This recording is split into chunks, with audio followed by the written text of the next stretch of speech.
Yeah, we are recording now. This meeting is meeting number 27 of the Clojure Visual Tools group. And today is the beginning of a new series of meetings where a few of our friends from the community will present the workflow as a demo, using different tools to work with Clojure and around. And we are recording this meeting. Probably most of it will be public over YouTube. And today we have three topics. One will be Emacs and CIDER by Adham. Another one will be VSCode Calva by Jarret. And then another little one will be about the Zulip chat, which is something we use in our community. And maybe is it okay, Adham and Jarret, to say something about yourself before we begin? Yeah, sure. My name is Adham. I work as a backend developer at iData. We are basically a platform that aims to activate the role of data and decision making in the private sector of Iraq. We use Clojure on the backend, and the platform currently consists of many dashboards and other private solutions that are also powered by Clojure and data. Thank you so much. And Jarret, would you like to say something? Sure. So I'm Jarret. I'm from Memphis, Tennessee, USA. I'm not currently working at a place. I'm looking for work, but oh well. I've been working in Clojure for probably seven years at this point. So I've got a fairly fleshed out workflow at this point. Thank you so much. And I'm Daniel. My background is probability and statistics. And today I will be talking about the Zulip community chat towards the end of this meeting. Wonderful. So we will begin with Adham's presentation. And you can share your screen whenever you like. Yes. So let me.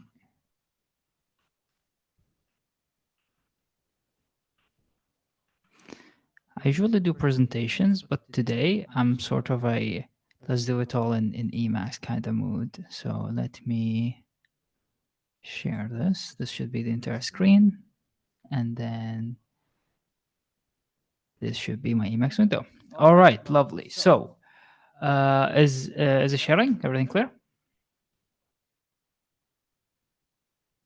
Okay, great. So Emacs and Emacs for Clojure. For others, I will be discussing very briefly what Emacs is.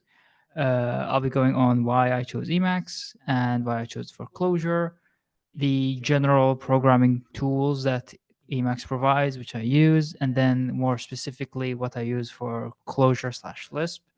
I'll be talking a bit about REPL connectivity and the general workflow within like development, so Git, GitHub, PRs, and all of that. I'll also be like just briefly talking about who should be using Emacs for Clojure development, and I will be ending with like just dropping a ton of links to a ton of things. So Emacs, for a quote from its makers, is it's an extensible, customizable, free text editor and more. And some people may say it's an operating system. That's currently the meme that goes around about it, but it's really just a REPL, a big REPL for its own variant of Lisp, which is called Emacs Lisp. So the basics of the program as a whole is that it displays text files in buffers, and those buffers exist in a program frame. So just this very small thing is just a frame, which has the text of this file open. And then you can do splits however you want. So just, your regular window splits. You have tabs too, so that's nice. Its navigation is done with what's called chords. So unlike Vim, where you go like with J, H, K, or in VS Code, if you use mouse and arrows, in Emacs we use chords such as Control N, Control P, Control F, Control B, and all sorts of things. So there's a handy tutorial for navigating the things in Emacs, which I would recommend to anyone who would open the program. It's thankfully it's in the splash screen, so you won't be lost. The base program is an sort of Emacs Lisp interpreter, so the extensions for Emacs are written in Emacs Lisp, and they call them packages. And some features, like IDE-like features, exist in Emacs, but not all of them. So people have built quite the set of packages that take Emacs from just a basic text editor with some programming functionality into a fully featured IDE for development. So why did I, start using Emacs? I started, I think, around 2019, 2020. I liked the ability to configure it. I loved the key chord model. At the time, I was practicing piano and keyboard, so I was like, oh, that's cool. I can just chord things around. And I learned about something called literate programming, which I found to be very awesome. And Emacs has extensive support for it through one of its modes, which is called org mode. And it is, at the end of the day, a fantastic editor for text, despite the allegations of being an operating system.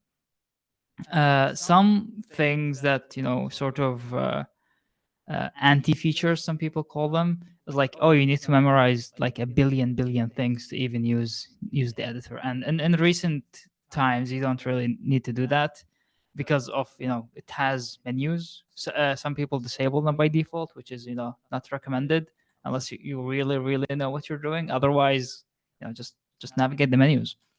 And this is something my intern actually asked about when he was, looking into Emacs. He's like, do I need to memorize like 50 like key combinations? I'm like, no, you don't. Please don't. Just use the menus.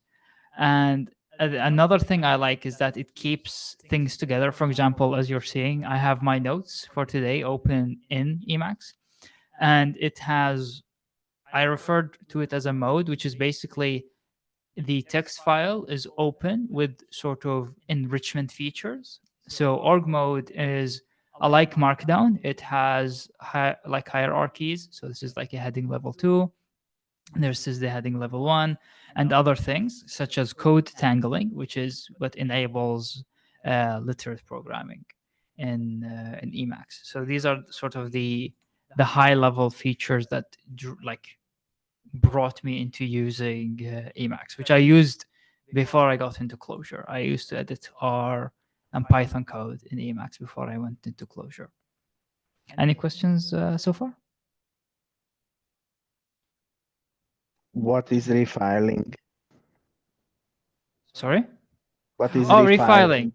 Oh, yeah, refiling is basically sometimes I find an interesting link or like I need to like note it to do. There is this feature called refiling. So first of all, this, which opened at the bottom, is sort of the command palette. So I can refile things into other things. And there's even a faster shortcut for it that does specifically to-dos and all of that called org capture, which basically enables me to open a quick file like, hey, to do, explain, refiles, and then close that. And then it's like it's saved in its own file. So it enables quick capture of things, ideas, and notes. And also refiles in general enable just moving things around, such as headings and directories and files. Okay, not directories, but headings and files. But so it's an org specific thing, right? Yes, the one I used, yeah, it is org specific, yeah. See. Chat also,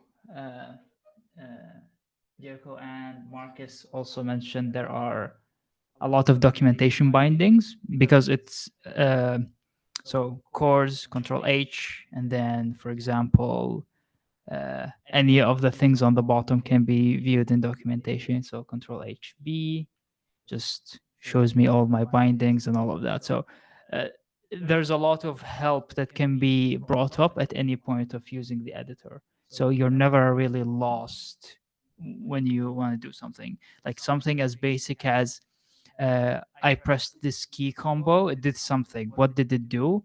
You can ask about that, like with Control H for help and K for key. And for example, Control P shows me, oh, it runs this specific command. And there's a lot of documentation. And this sort of style of viewing documentation also translates into Clojure code, and I will get into that. So Emacs for Clojure at the start, it was sort of quick because I already knew how to use Emacs as an editor. So without having to get into, for example, VS Code and using Clojure there, I was like, okay, I can just set things up quicker relatively than learning a new editor. And I saw in multiple surveys that Emacs is it is, I think, the most popular editor for Clojure. I need to view the data for that again, but it is very popular for doing Clojure, and it, to me at least, it has the same sort of mode of thinking where interacting with a REPL and evaluating things live sort of maps to Emacs, enabling hey, I can evaluate anything at any time. For example, I can bring up, it's at the very bottom, but I just brought up a sort of text input for evaluation. And I can just write, for example, message hello, and that would evaluate into hello.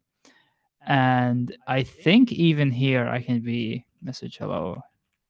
Yeah. Within org mode, there's a binding that enables just evaluating Emacs Lisp. So I liked the liveness of the style of REPL and Emacs.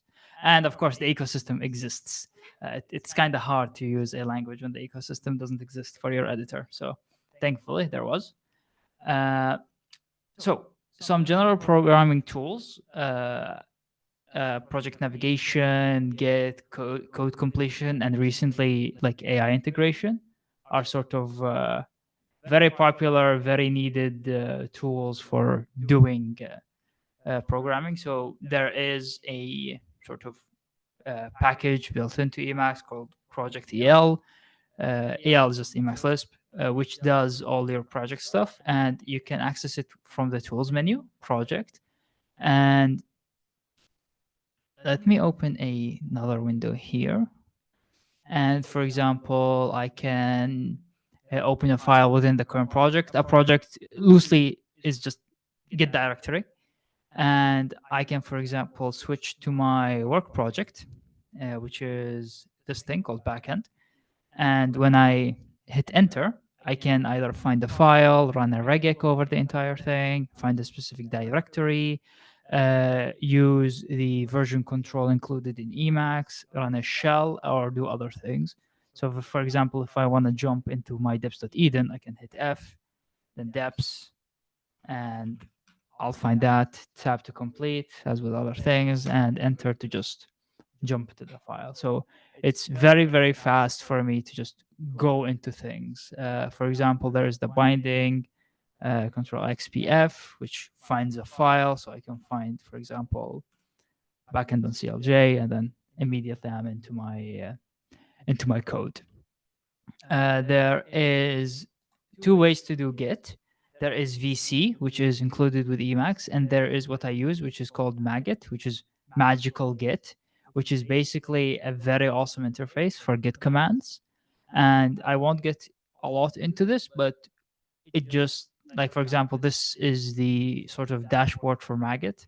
It shows my head, where I'm at, my current tag, any unstaged changes, stashes, recent commits. And all of this is sort of navigatable with single keys. So for example, I can go into this, like modify changes. I can press S to stage it, C to commit it, and then I can write my commit message and just commit on the spot.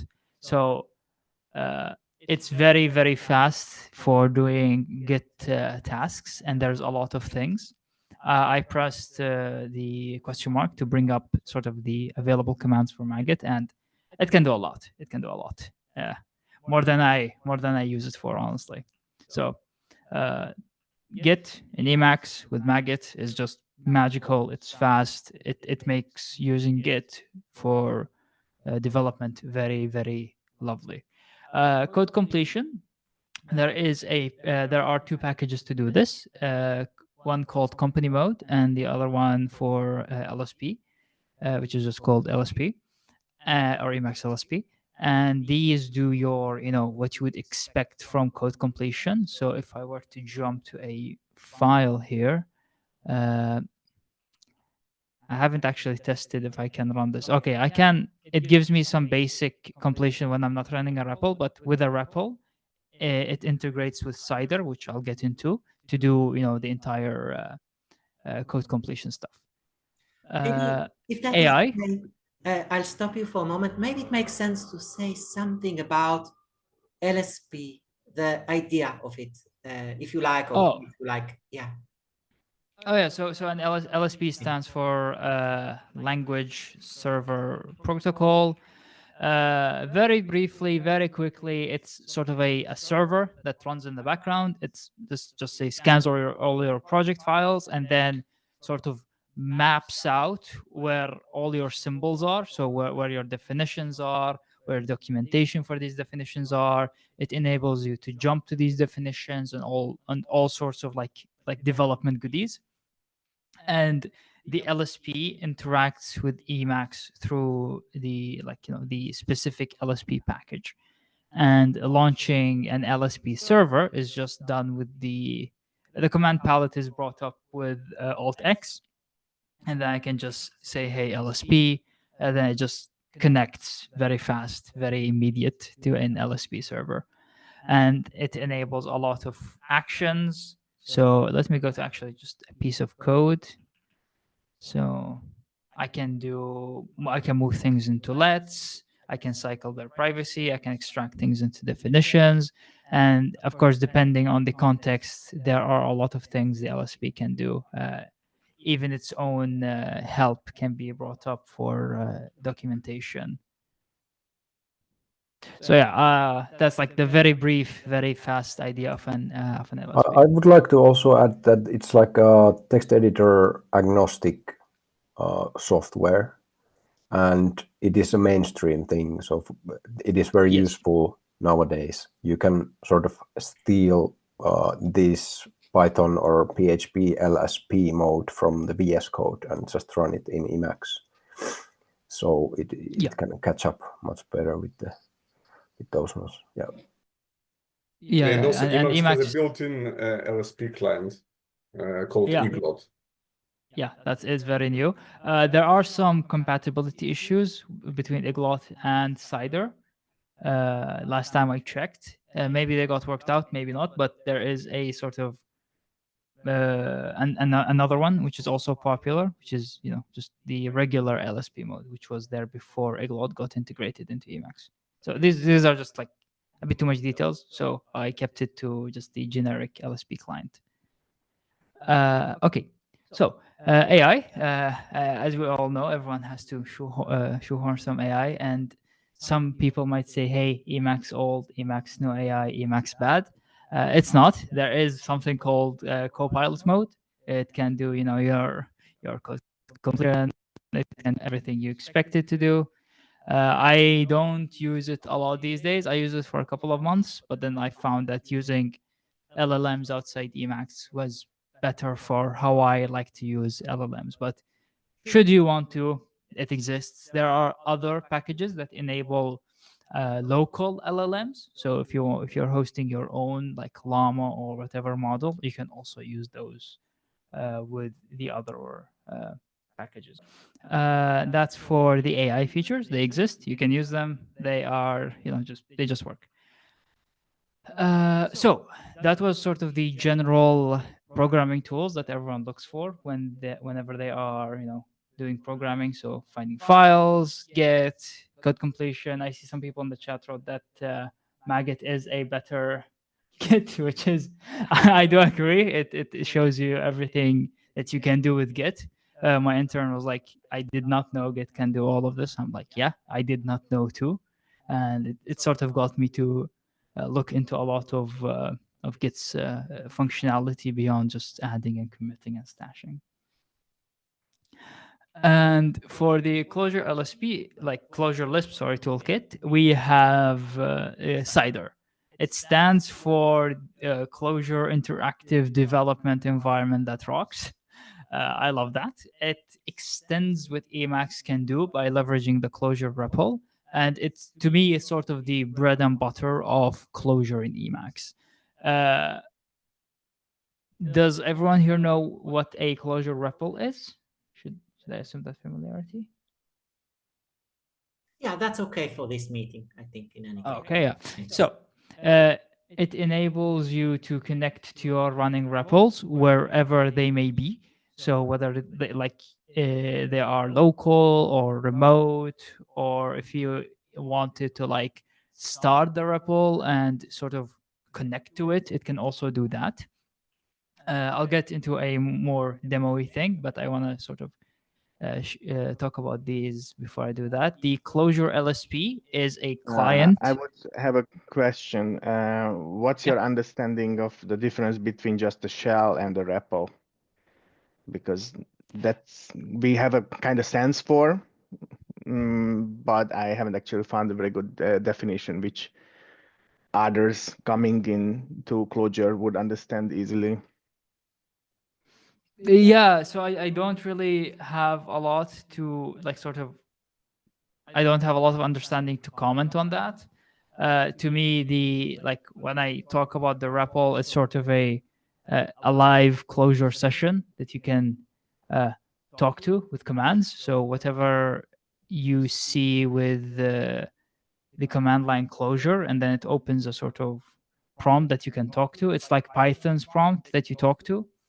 But in a more abstract sense, you can send these commands from anywhere else. You don't have to type them manually. You can send them from an editor like Emacs or VS Code. Mm-hmm.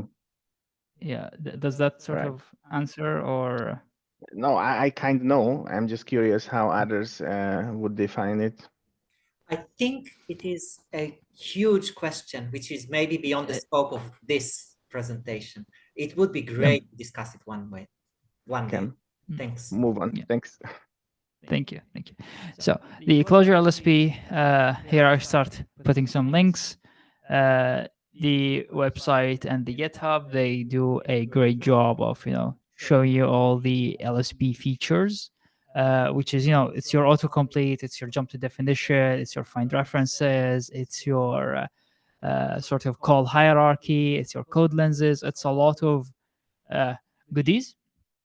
And it is, as mentioned, agnostic. So you will be using the LSP, should you choose to use an LSP, which I recommend, in VS Code or Emacs or Cursive or any other editor. The clients and the installation are outside the scope, but just know that it exists and it is very, very, very useful for your code work. The other big thing with Emacs and any editor that attempts to talk to a Lisp is how to navigate parentheses. And this is very opinionated, and it depends on how you like to do it. There are some automated ways. There are is Clojure needed in addition to CIDER? Yes, for this is also a big question. This is from the chat by Robert. If Clojure LSP is needed, technically it's not needed. Practically, you should have it. Yeah, you can work without. Yeah, you can work totally without an LSP. You can work without, as you can work without a live REPL. It will just be very hard to do a lot of things, such as finding your definitions or finding your documentation and other things. So it's possible, but I would not recommend it. I mean, you can just write the source code and then hope it runs. That's what I meant by, that's what I meant by running without a REPL. So you can also write your source code and hope it runs. So navigating parens, to get back on track, basically just talks about opening and closing parentheses, which are the soul of Lisp, some might say, and differentiating between the parentheses and just knowing where you are. So there are approaches to doing this. I know VS Code has one where you just indent things. In Emacs, there are sort of three big libraries that do that, which are like paredits, smart parens, and Lispy. Each has its own philosophy for how to do navigating parentheses. So I would recommend looking into each of them and seeing which one matches your style or what you're familiar with if you're coming from a different editor, or what you find interesting. I started with paredit and then I moved into Lispy. I moved into Lispy because it sort of allows single key navigation. I won't get into that in this talk because it is very personal and very opinionated. I just like pressing one key to go from one parent to another. So for example, here in this def local, I can press D to go from one end of the expression to another. I can press F to go inside the expression.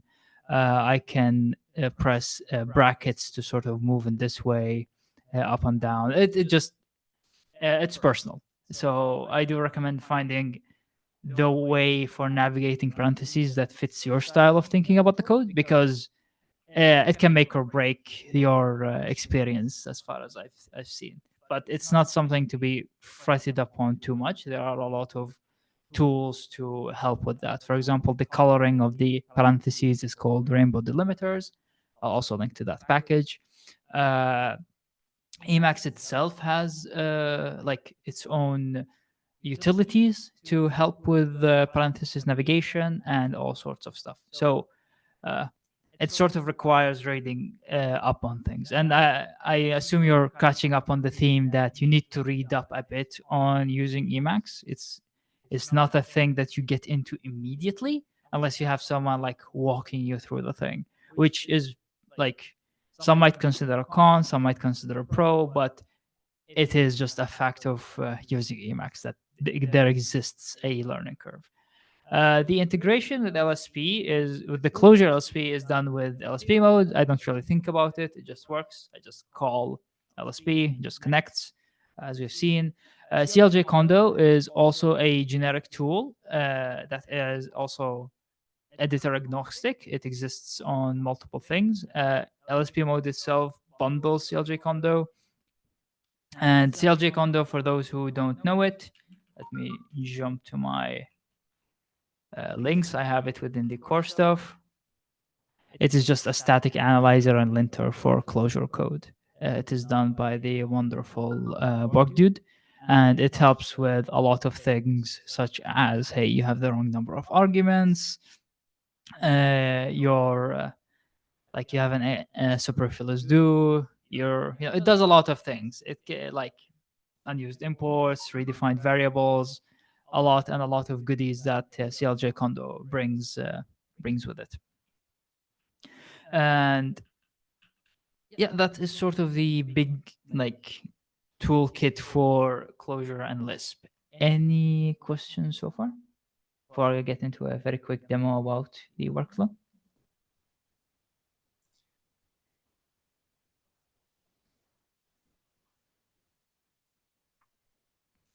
Okay, let me then just I've been trying to figure out what to name. Oh, okay, so yeah. I have two things. Actually, I thought the meeting will be about these very personal things, because that's the hardest to figure out. All these tools come with defaults, which are very questionable based on your background, based on your history, and how you make it personal. Why you reconfigure certain packages and what's the logic behind it, behind your own customizations. I think that's what we could learn a lot from. So I would be interested to see some real world Lisp demonstration, for example, and maybe even with the, if you have the keycaster package, or what is it called, to show what are the keys you are using. It would be interesting. Yep. Yeah, unfortunately, I don't have that package for the keys. I did not think to bring that, but I will be getting into the opinionated portion right now, because I'll be going through the workflow itself. I was sort of like making it general just to, to not scare someone who thinks it has to be done this way, my way. But for the workflow, yeah, this portion will be more opinionated, and I will be explaining why I'm doing things the way I'm doing them. Starting with the connectivity itself, most people, if not all people, use. It would be good to converge in about 5 minutes. So no rush. Yeah. It would be great to have a demo, but yeah, thanks. The demo will take about 5 to 6 minutes. So connectivity. Most people run CIDER, and then they run the jack-in command, which starts your REPL and then connects to it. I don't like to do that. I like for my REPL to live in its own process. So I leverage the. There are multiple shells that Emacs can launch. One of them, which comes from an external package called vterm, I can run tmux wherever I am. And to get into opinions, I actually run something. I run my code within Nix. So I use Nix develop to sort of establish an environment for my code. And then I go and run clj -m and then dev. I assume this is familiar for Clojure folk. And I seem to have, binding is in use. Of course, it's in use because I have that running somewhere. So let's kill that. And I hope that killed it.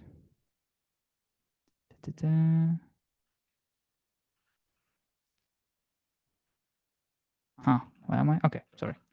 So this should be, wow.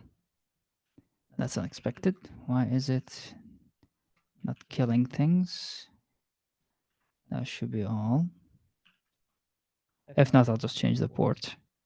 Okay, that killed it. So I like to launch my REPL. It now lives outside Emacs. I don't like to keep it within. So in cases that Emacs crashes, which it does on very rare occasions, the REPL lives beyond the Emacs session.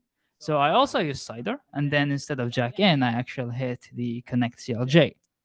And if I actually know how to type, I would have written localhost, and then CIDER would have found my lovely REPL. And then, yes, please reuse, because I had this before. So now we have a REPL. This is very similar to what you would have in anything else. So this is your hello world, this is your print line, and this is hello. So this is what is referred to in the as the buffer name suggests, it's called CIDER REPL, which is the REPL provided by CIDER, which lives inside Emacs. So my REPL exists on some port. I connect to it. I'm in now. So now I can evaluate my code, my Clojure code, which for simplicity, let's just go with a hello CLJ file here. And that was unintended, sorry. Okay. So we have this. Evaluation happens also with a chord, or in the menus if you really want to. You can have a lot of types of evals. Personally, I like the evaluate the last expression, which just sends the last expression to the REPL. So I can do a print line, and then I can do hello world, evaluate, and then I would see my results. to sort of see all the packages that I talked about in action. When I open the parentheses, it closes. When I write PRI, which, sorry, let's just zoom out a bit, it gives me multiple options for print. I use a lot of pprint within my own code, so it sort of brings up pprint from Clojure pprint, and then it can do the aliasing for that really quickly. Otherwise, I can just continue to print line normally. Down below, we can see that there is some very brief documentation about the types of arguments that it can take. And for the sort of jump to definition and all of that stuff that LSP provides, if I hit a def with X for hello world, and then I go X, it can be shown as a variable. And then whenever I save things, I can see that, hey, X is referred to in this file. And if I go into X itself and I say, hey, find me the definitions, it will jump back into the definition itself. So this is just very briefly sort of a wrap up of a lot of things. And when I'm moving between my own parentheses, I use J and K, which is the sort of the big shortcut for jumping between symbolic expressions. I think this is about 5 minutes. I don't know if I have more time or if I spent too much time talking about the setup. That was amazing, Adham. And I think it is good to stop at this point. And for some people, maybe we'll have time after the meeting for if anybody would like to share the screen and share more. And we can always continue another time. Really much appreciated, Adham, that you could, begin this series for us. And be informative and brief and for flow with the chat and all that. And do you wish to say anything to conclude this part? There's a lot more than just what I've shown. There's the configuration itself, which lives within a 1,000 line config file that I have. I can maybe, in addition to the links, share a very minimal guideline on how to set up things the way I have. But other than that, Emacs is really an ocean of customizability and learning. And I stay with it because it really boosts my productivity and my output. Because after a while, you find yourself like grasping and grokking your system in a way that you don't find with other pre-made solutions or just ready-made IDEs. Yeah, I think that will come. That's wonderful. Yeah, and there is a taste for more. Hopefully, one day you'll share more of this. I can. If you agree, and yeah. Jarret, is it okay to move to your part? Sure, sounds good to me. Yeah, thanks so much. Just see if I can get sharing to work on the first try. It's very hit or miss. Yeah. Is that working? Yeah. Sweet. Okay. Cool. Okay. So I use Calva and VS Code. I'm going to mostly skip what you can find on the homepage and just kind of go to the customizations I've set. But I'll hit a couple of highlights. Calva, made by Peter Stromberg. I'm sorry, I can't pronounce his name. But anyway, you can find a lot of more information on their website. Sweet. Okay, so going on to Calva. It's an extension mostly written in JavaScript, but they have started writing some portion of it in Clojure, if I'm not mistaken. And VS Code is the project made by Microsoft that has replaced Adham whenever Microsoft acquired GitHub. So that's kind of the history of the editor. I used to use Adham. It was quite nice, except for the latency, but that's dead at this point. So that's too bad. So something super important for the editor. How is language information retrieved? So Calva uses actually basically the same thing that what's it called? Emacs uses. It uses Clojure LSP and CIDER. So CIDER requires a active in-REPL connection to whatever you're working on. So it's not like always available.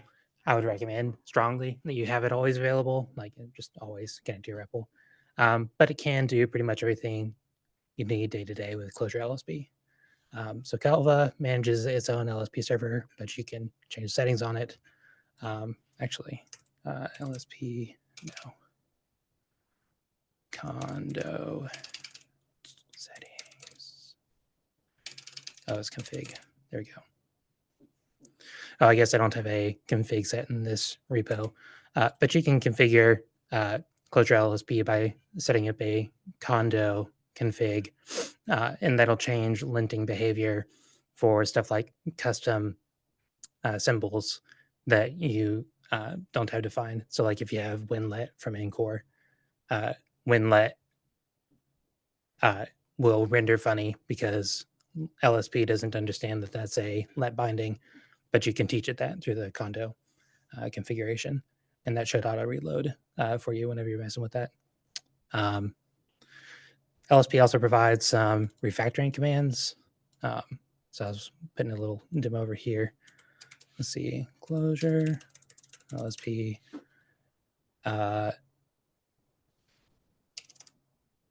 Why did it? Oh, CLJ. No. CLOJURE. Oh, I think my LSP has died. That is the joys of live programming. Yeah, that's great. It is great to see things failing. That's part of, a demo. Well, it doesn't usually fail, at least not day to day. Anyway, I was going to show a demo. You can there's an LSP command where you can bring this let binding up into the parent like that, and read that out. But that was not working. It's something like reintroduce let binding into parent let binding. Anyway, so there's a lot of LSP commands. I think Adham was showing some of them, but I'm going to skip over those. Those are all quite useful. So next thing, we've got how do you customize Calva? You've got the settings JSON for VS Code, and you can see the Calva docs for those settings. So settings JSON. It's opened out in the middle of the wilderness. But anyway, you've got some Calva settings in here. Calva auto open inspector is false. I don't remember why I did that, but auto connect to REPL is true. So whenever I reopen this, I get the REPL connect sequence popping up. In the REPL, whenever I send an evaluation, it also shows the evaluation or the evaluated code in the buffer. There's a few other things in here. Some custom snippets. We'll get to those later. And custom connect sequences. Cool. So the other important note is that I'm not actually using VS Code today. I'm using a Haystack. Haystack is a fork of VS Code that is pretty much purely additive. It breaks a couple things, but it shouldn't. Ultimately will be fixing everything. So that's why I am working on a canvas. VS Code does not have native support for anything like this.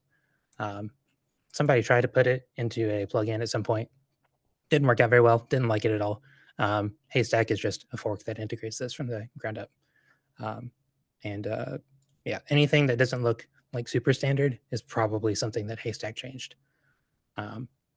Anyway, so that's what that is. I'm going to take my REPL with me for a little while. Stick that up there. By the way, I'm not going to show it because I don't want to mess with the live issues, but connect to a running REPL server is just a connect sequence in here. There is good documentation on the website on how to configure these if you need to. You can either have Calva manage your process lifecycle for your Clojure project, or you can start it externally and create a in-REPL port.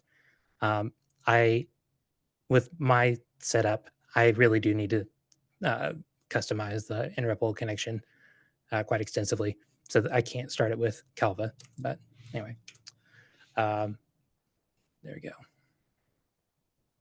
Cool. Okay, that's connected again. So next thing, I have a very love-hate relationship with Vim, mostly hate. I really like the modes that it'll stick you into. So like insert, view, visual. Those are all awesome. I don't care about 99% of Vim key bindings. The reason why is because I generally don't care about per character edits. I care mostly about structure edits. There is a way to do in Calva like par infer, which gets you closer to a Clojure editing experience where you're worried about characters. But I use the par edit integration. And what I've done with that is I've set up or rebound a bunch of Vim key bindings to par edit things. So like M is move, moving an entry within a list. Shift M is backwards. W is expand selection, like Control X, scoot that out, undo. If I want to raise this isn't really a Vim specific thing, but Control quote raises. And if I want to just navigate, I have HJKL left as up, down, left, right. But in the structural world, if I use Shift J, that gets me around expressions.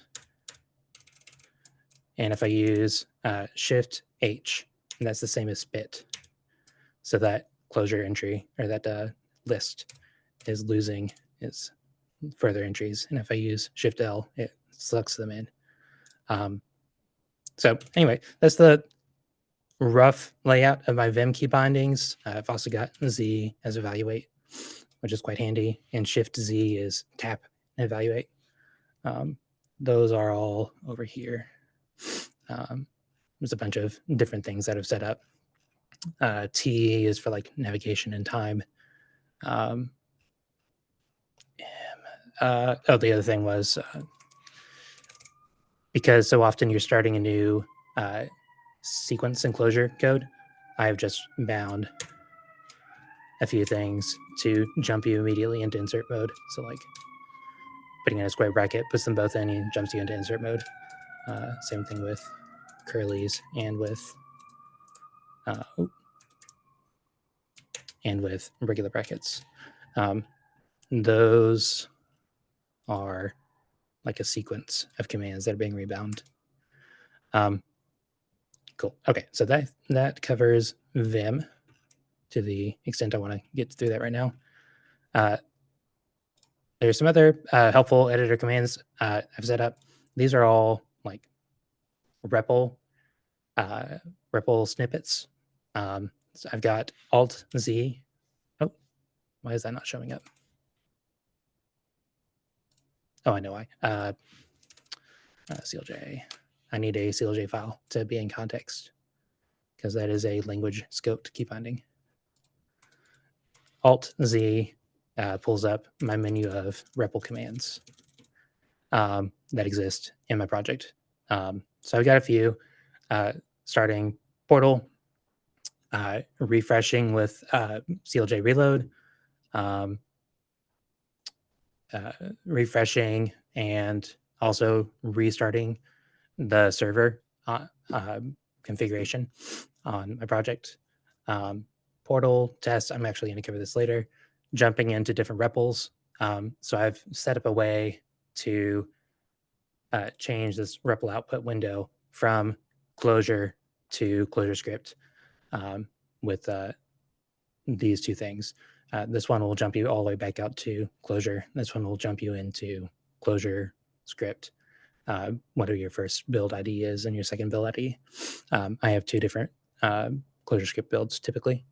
And there are some like project custom things. I'll probably cover those at the end if I have time.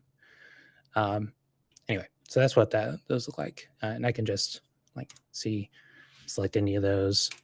Or if I know what the ID of these things is, I can tie them directly to a key binding, which I've done with this one, at least. That one's tied to capital Z. Cool. And let's get on to the next one. I've got a custom test reporter that I wrote.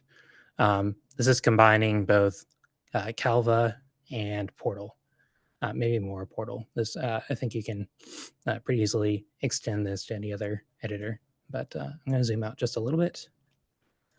One of those key commands I showed was Portal test. So whenever I run that, the counter over here refreshes. And that's because this test is run.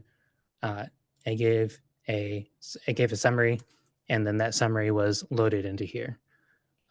This is a public repo. I can share that at the end if y'all care. But the primary interesting thing to me is if you say true Alt-ZT, it immediately shows what failed. You can bump into here, see the asserted, actual, expected. You can click on line numbers, and that will work. I don't remember what I changed, so I'm going to just undo it. And Alt-ZT again, and that passes. If I go over here to this rate limit function, oh, I opened that incorrectly. Very large. Okay, sorry. I'm not used to working on such a zoomed in screen. Rate limit. Oh, rate limit.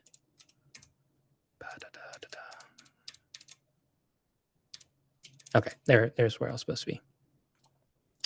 If I change this to like arbitrarily undo some code there and say Alt-ZT, it refreshes this file, runs this test, and shows all these failing.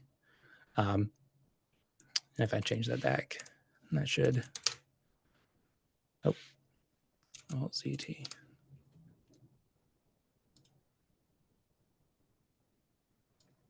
I'm so sorry. This is another live development issue.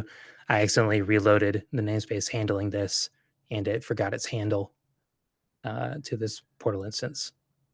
So I'm just going to close that and pull this back up. Alt-ZT. Control-Shift-L, Alt-ZT. There we go. And now all the tests are passing again. Cool. So I'm going to move on to one more thing. This is also custom to my install. I use Patham quite extensively, which is a graph engine that you can provide a query to, and it'll run appropriate resolvers to reach all the edges that you need to reach. So this is a running example. So if you ask person, give a person ID and ask for a person ID and name back, you'll get it back. This is the context. There's some people and there's a resolve person. And whenever you resolve a person, it gives you back a friend with a person ID being a map of a person ID. So that's interesting because that means here, this is very similar to datomic pool syntax, by the way. Here, you should have access to not only a person ID, but you should have access to, oh, dang it.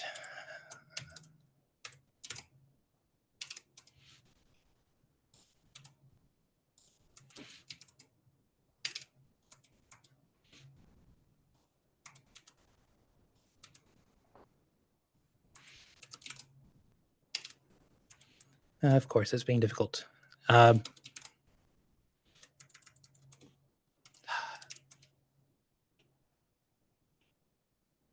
Anyway, the demo should have been showing that the completions down here is actually a list of contextually aware things based on my Pathom environment. I'm not sure why it's not loading right now. It's been finicky. I tried to put this in a project this morning. That's not my work project. That is actually based on in-REPL middleware. And this is part of my not using the built-in in-REPL or the default project starting stuff inside of Calva, because I had to edit the completions defaults in Calva, or excuse me, in REPL, to be able to provide more information. And that's very bothersome that that's not working. This should be showing person name and person down here inside the completion window based on the context that we're in a person/friend who has an ID. Oh, I wonder.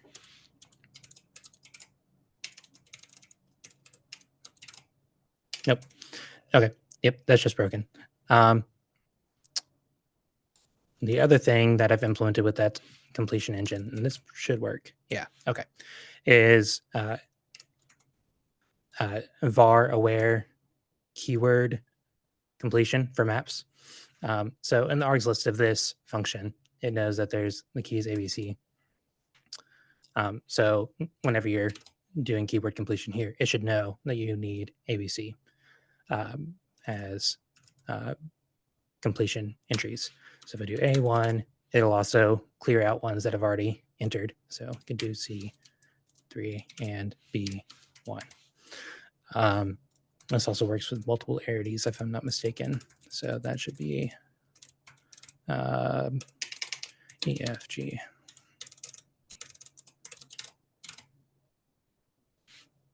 Yep. So it'll also grab things from the other arities of the function. So I'm going to move along real quick to final thoughts.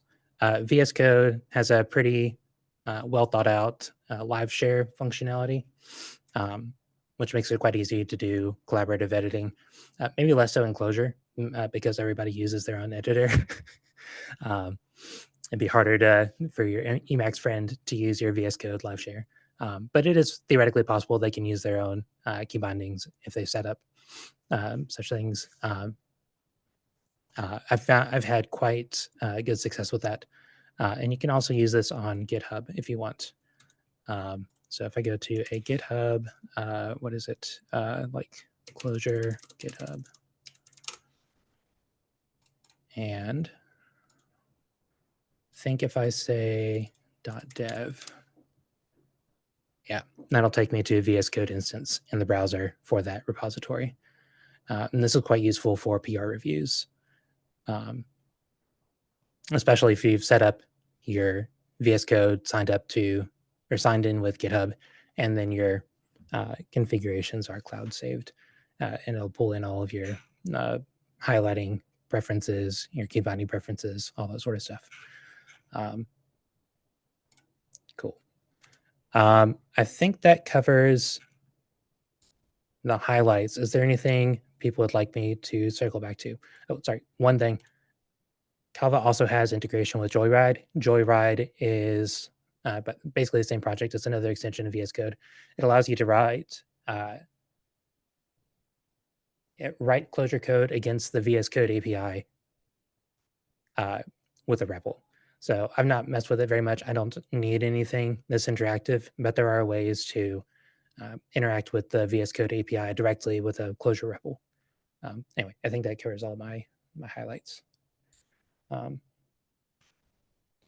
I was not paying attention to the chat at all, so I don't know if there was any questions.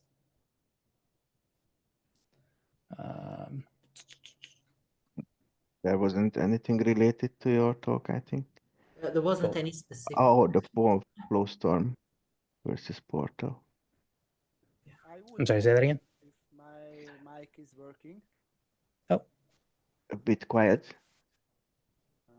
Wait a sec, then I try to adjust it. Oh, Stefano, could you? I had just asked if somebody had used both Portal and Flowstorm, if they had thoughts on one versus the other. I played a little bit with Flowstorm, but I haven't tried Portal.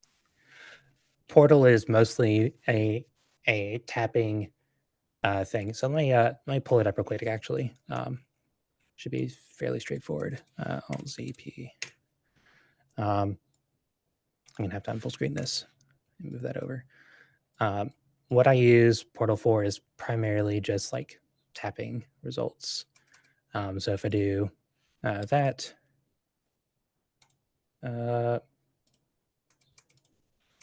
you're being finicky again.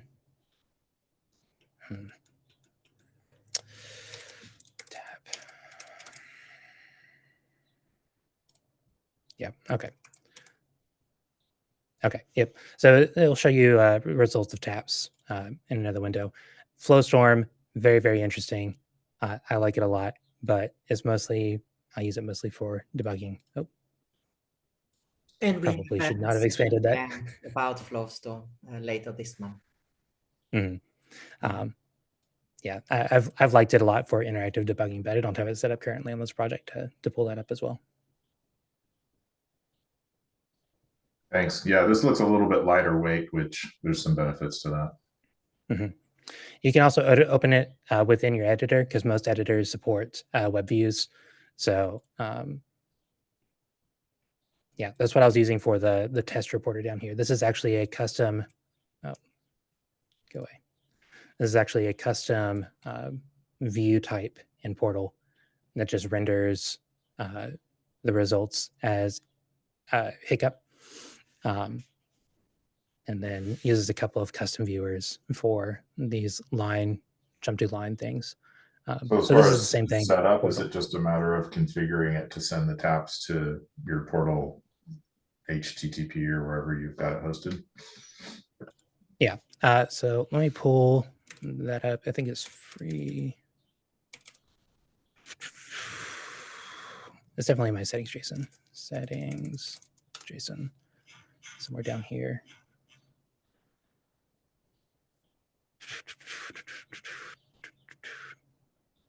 Test. Right. So I've got a Portal test runner namespace, and basically what it does is it takes some settings about where it's being launched. In this case, it's VSCode, and it creates a new Portal instance, and it keeps track of that one Portal instance, and that instance is only controlled by it. So it just keeps on updating the value it's displaying, and the value it's displaying is the result of the latest test run. And that one is specifically mounted inside of VS Code. You can also obviously like run it in its own window.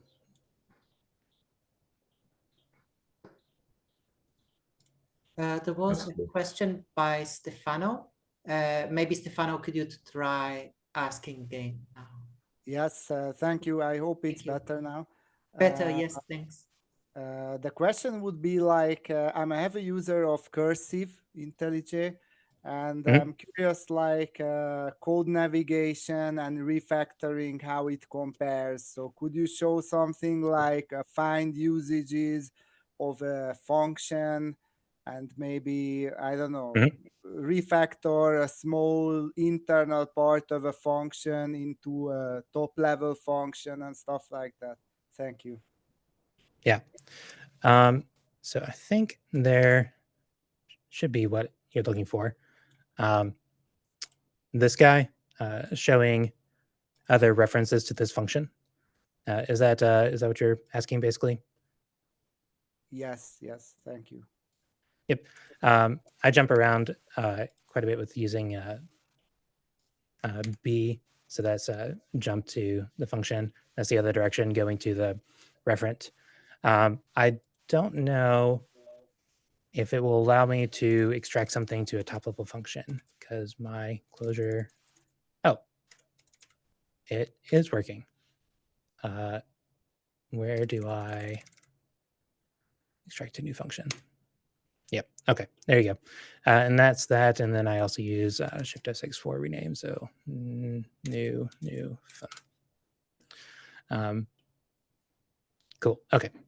I wasn't actually expecting that to work. But you can do similar refactors, all powered by Clojure LSP instead of the cursive engine. Yeah, thanks a lot. Maybe a third question would have been like inline debugging, but I guess that's where you said that it requires something you did not install or something like that. Depends on what you mean by inline debugging.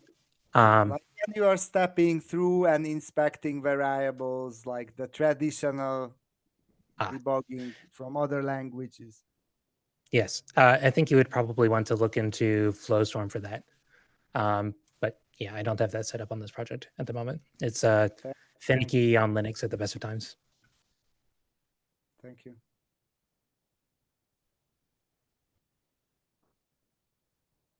That is wonderful, Jarret. Really amazing, and it was so nice that you brought something that looks different from the familiar VS Code look, and we could be inspired by the way you set things up. And would you like to say a little more about how you set up those context-aware completions? Sure.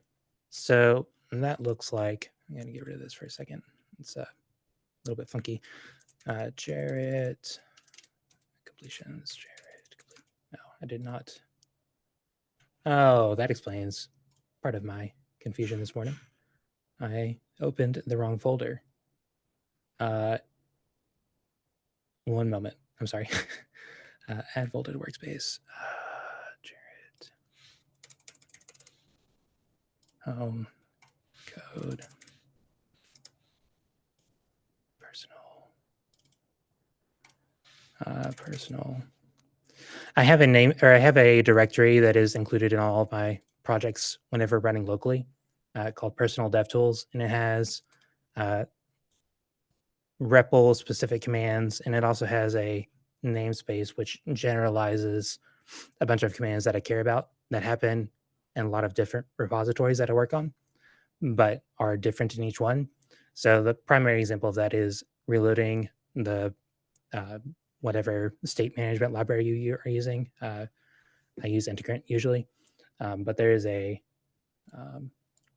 inside of Jarret development, there is this function called restart, which finds the correct var and runs that. But that's not what you asked about. You were asking about completions. That is also in this repository. This is a really rough and ready. It's still stuck in as a private repo. But, oh, did not mean to scroll that far.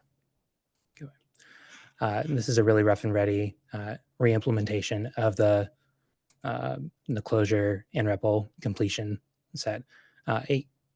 It'll sub out to the default completion engine. What's it called? I don't know if anyone knows what the name of the default CIDER and REPL completion is called. It's a it's complement. Right. Yeah. Yeah, I see. That is great. Yeah, and I think this topic deserves another session one day, and maybe I should ask you again, Jarret, if you would like, and we could dive into that more. That was amazing, so refreshing. And would you like to conclude somehow and say something, in conclusion of this part?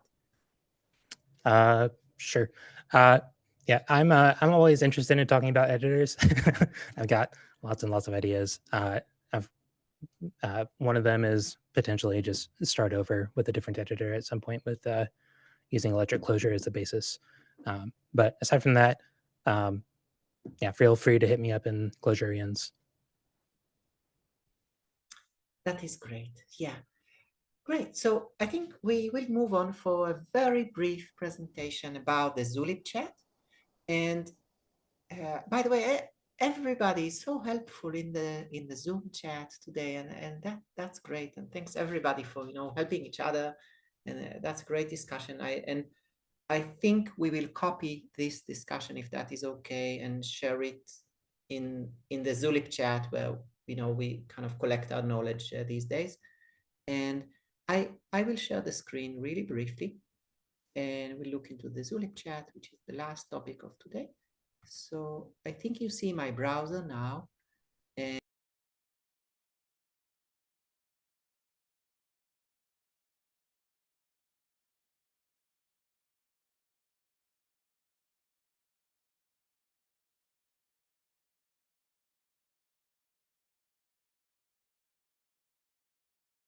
I don't know why I was muted for a moment. So I'll just say again that what we are seeing now is the page you would see when you enter the Clojurians Zulip chat.com URL.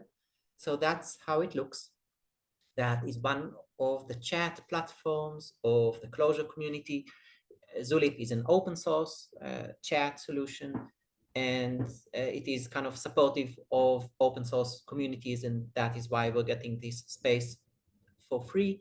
And it has been created by our friend Gert 6 years ago, and for a few Clojure communities it has been so useful as a place of chatting, helping each other, and also collecting knowledge as a way that emerges from the chat. And what you see, I'm not logged in yet, but what you see is that you have those channels on the left, like the Calva channel. And in the channels, you have topic threads. So it is in a way similar to a chat thread, but also to an email thread because it has a title. And some of these topic threads, they go on for weeks. So they are not only for fast chatting, but also for, those slow paced thinking and following up on topics. And this way we can see these conversations. A few exciting things are happening in the Calva chat with Peter, the author, and a few other friends. And we will have more discussions of Calva in the coming meetings. And so you see, that's the basic structure. Channels and topic threads, and a topic thread has messages. Everything has a URL. So when you use the browser client, as I'm using it now, you can open everything in a separate browser tab. So now, for example, I open this topic in a browser tab, and I can kind of focus on that. And that's kind of handy that we can, divide things into URLs and open many tabs. But there is also a desktop client and an app for the phone. And I'll just log in for a moment, just so that we can experience Zulip a little more. And you see, when I'm logged in, we will see more channels because some of these channels are not open to the web. They are public, but require login, which, feels safer for some people to have the conversation in that setting. Maybe just for practice, we can create a channel, which is something you can do, I think, 3 days after you join the Zulip chat. You will be allowed to create a channel, and then let us call it test, something like that. Oh, sorry. Right? And you can write a description, and you can, check the accessibility of the channel. Typically, it will be public, which means after login, you can see the channel, but some channels are web public, so we could see them even before logging in. So I'm creating this one, and I can add people. For now, I'll not add anybody. And we got it created, and we have this channel, and now we can start typing, and I can have a topic, good morning, which is something that some people do in some channels, saying good morning every day. And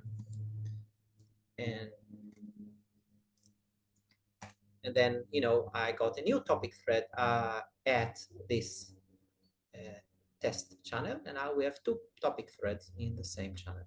So basically that's the experience of writing, and this text box is kind of handy. You can make it bigger, and you can basically type markdown. So you can have like titles,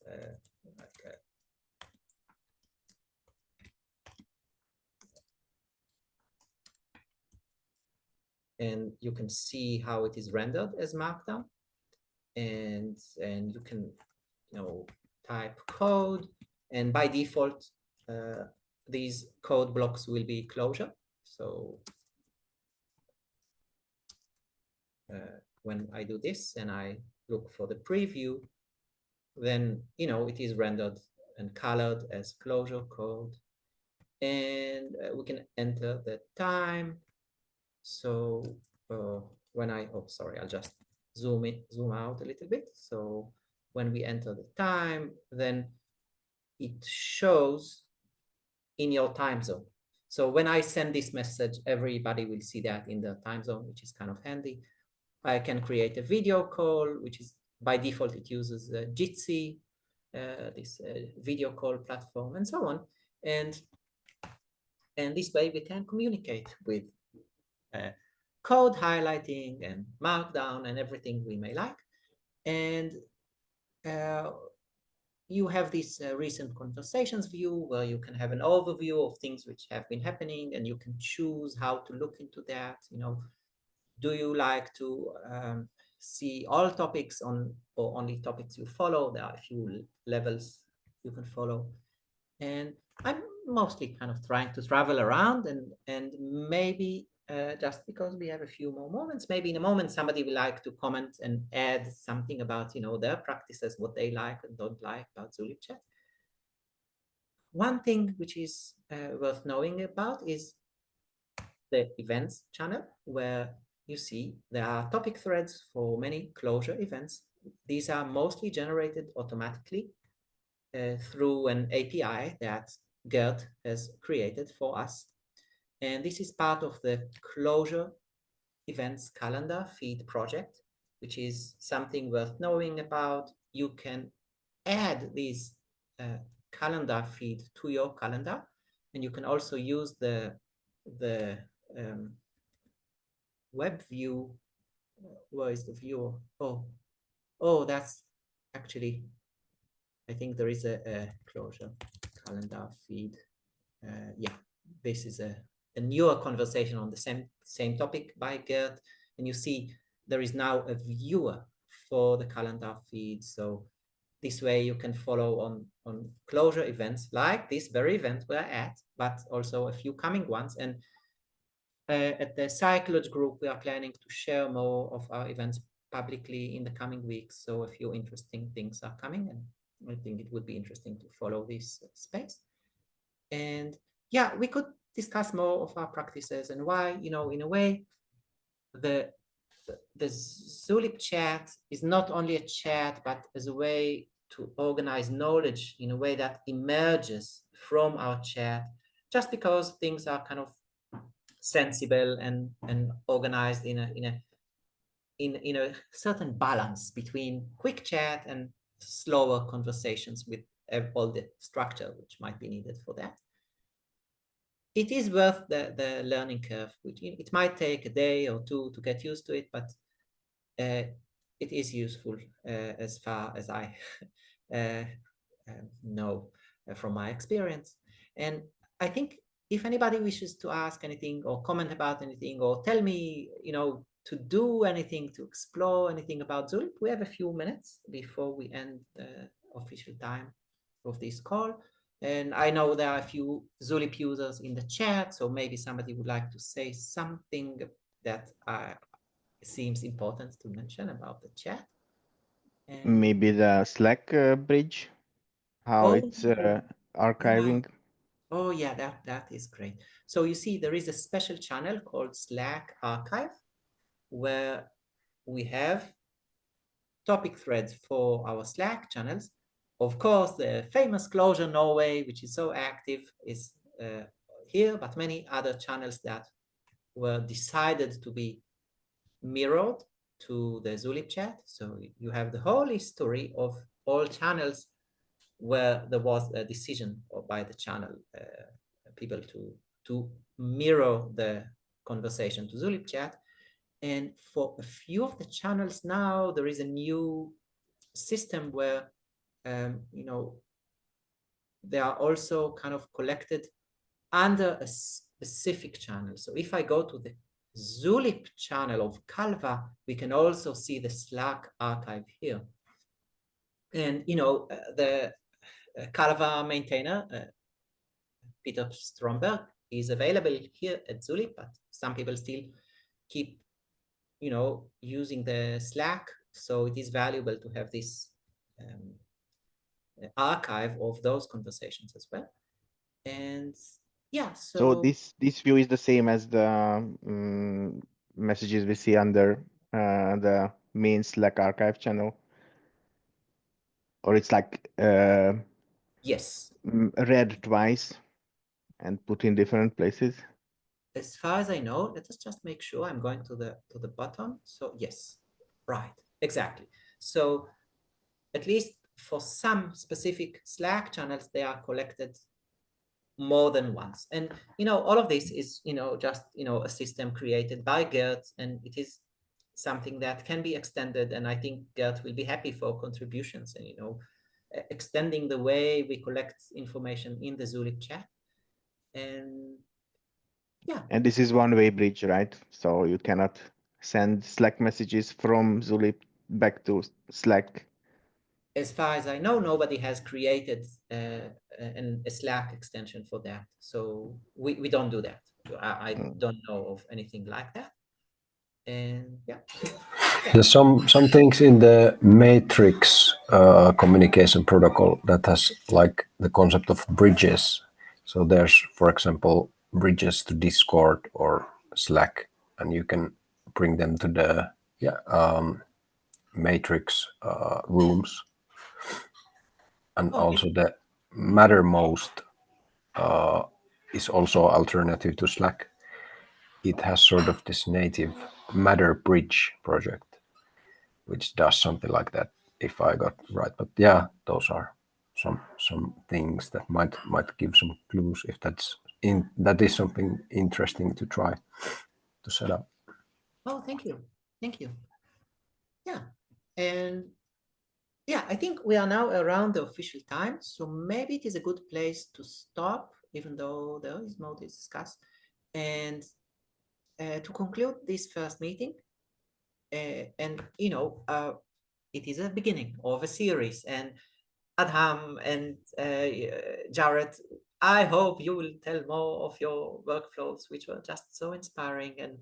And there are a few other people who were very kind to propose to show their setup later this month. And if there are any ideas, any requests for topics about Clojure tooling, editors, IDEs, REPL extensions, and so on, or related stuff, data visualization, and so on, then it will be great to chat and see how we make this series helpful.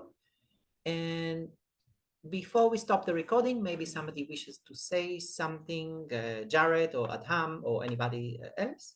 And otherwise, we will stop the recording, and then those who wish to stay can stay longer and chat more and about anything. Yeah, Jarret, would you like to say something about your presentation? Anything you missed and wish to add? Not really. I think I covered most of what I wanted to cover. The only thing I would mention is I would be very interested if other people are, how shall I say it, wanting to explore extended like contextual completions and extended contextual documentation.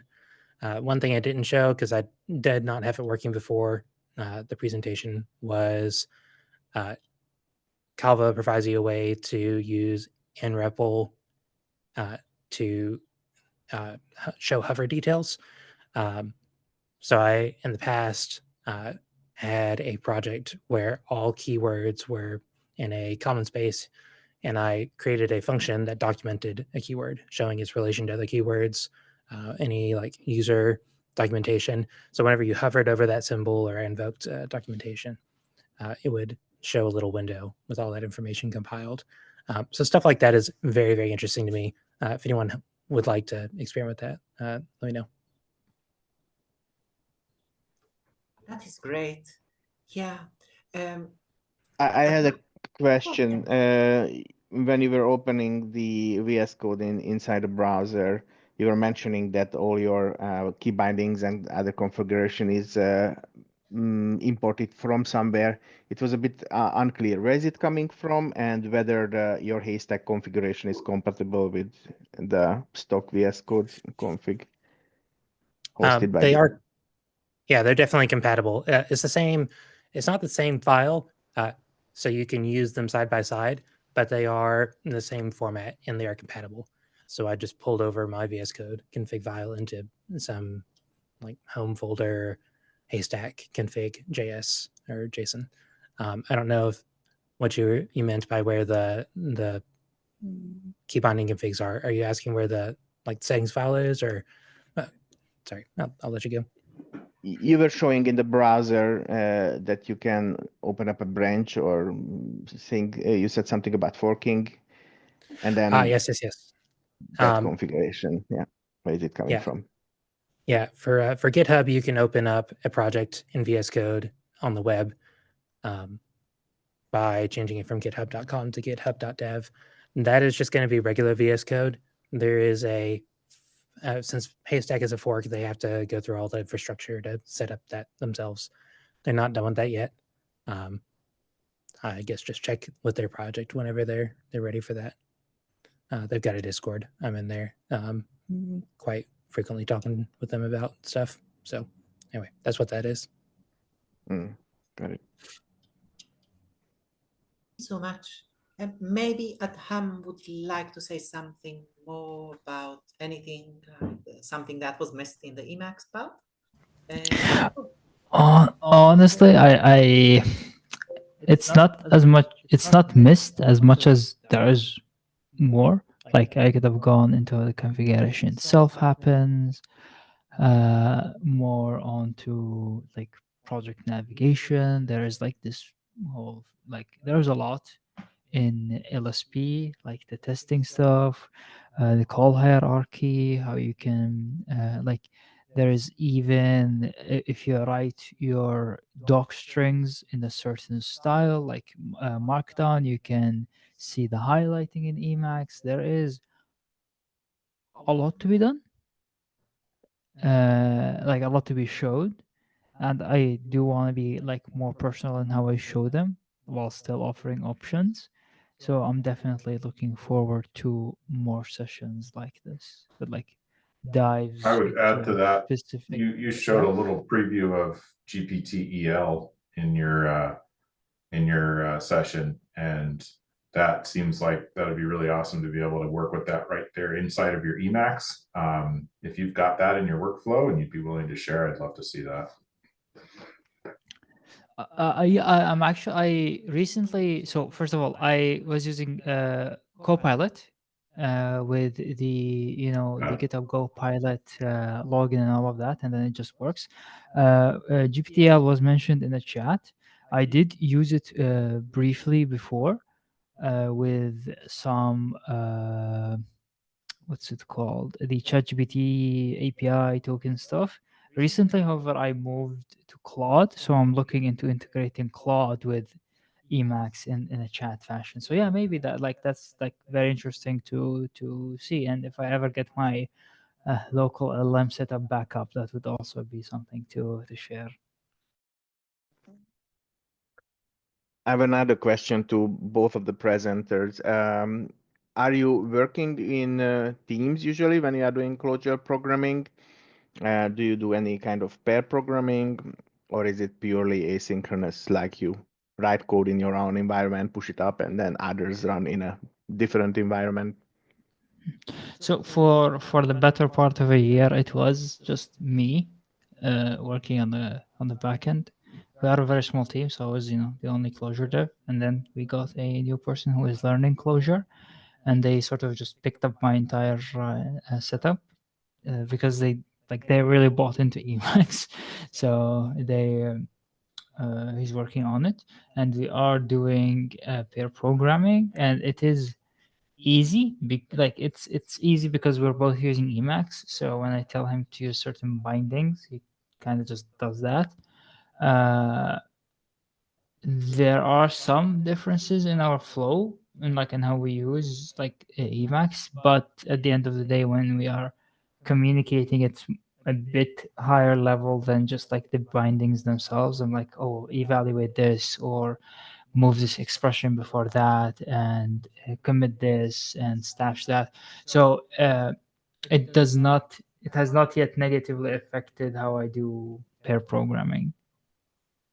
So you are not controlling each other's screen. You are in read-only screen sharing mode. Yeah, screen sharing because we're both remote. Yeah, so one of us is control, like the person sharing the screen is holding the keyboard, and like for example, I'm telling him to do X and Y and Z, and then I share, and then he tells me to do A, B, and C. See. Yeah, that's one thing done- I felt a little bit jealous with the VS Code. The live share is very neat. in Yeah. that, but then it's like a proprietary. Oh no. It is very good. I've never actually used it for pair programming though. I've only used it. Oh, sorry, I've used it for pair programming, but it's only just for them to see my screen and them to be able to jump around to their own editors if they want to check out something.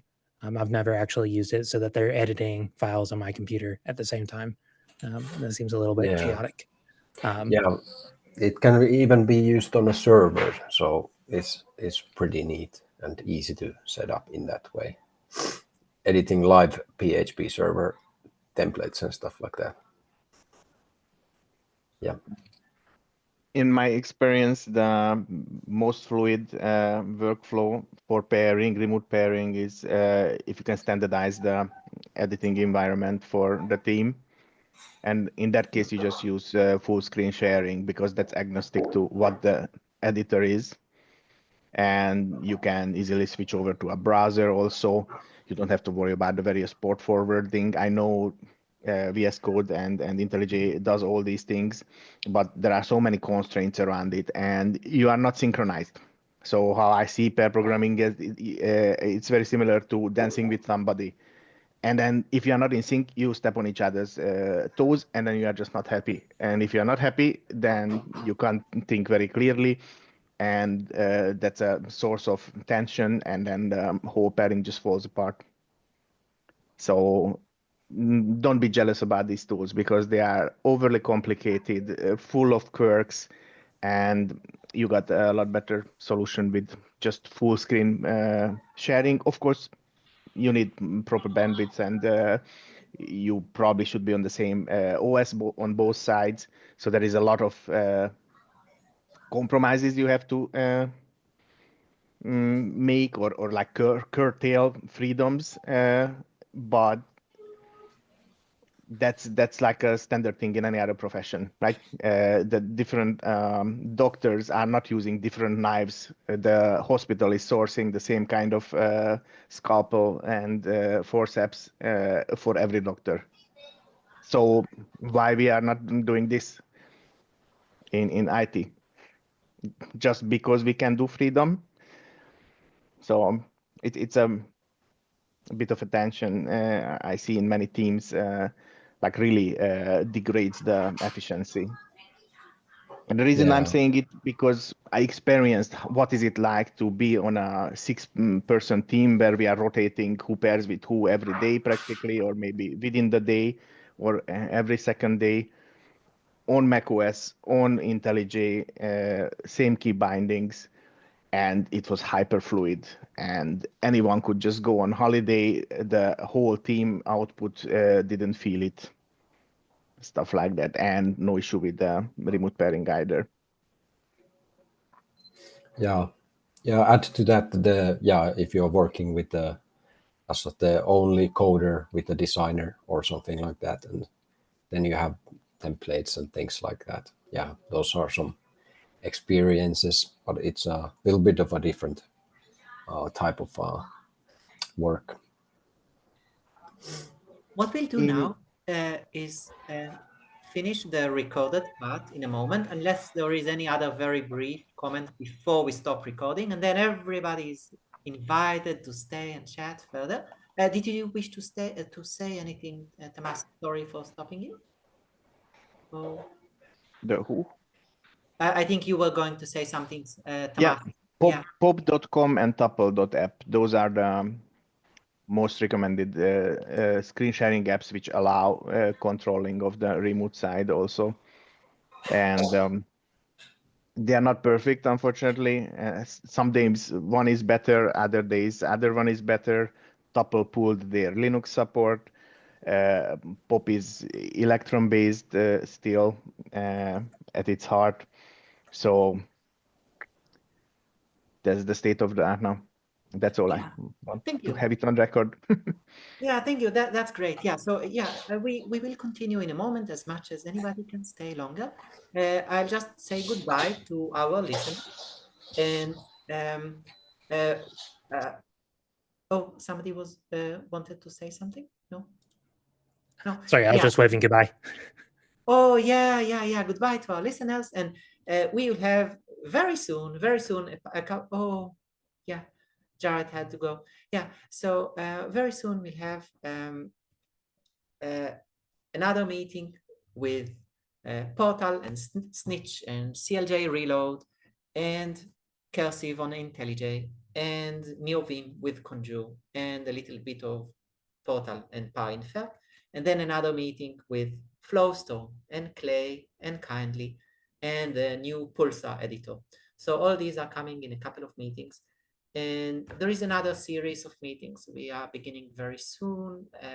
Aaron and I were discussing it, and we'll start having this series of meetups where we talk about the R language for the Clojure audience. So the Clojure audience will get to learn about this language for statistical computing, R, which is in a way a sister language in a certain sense.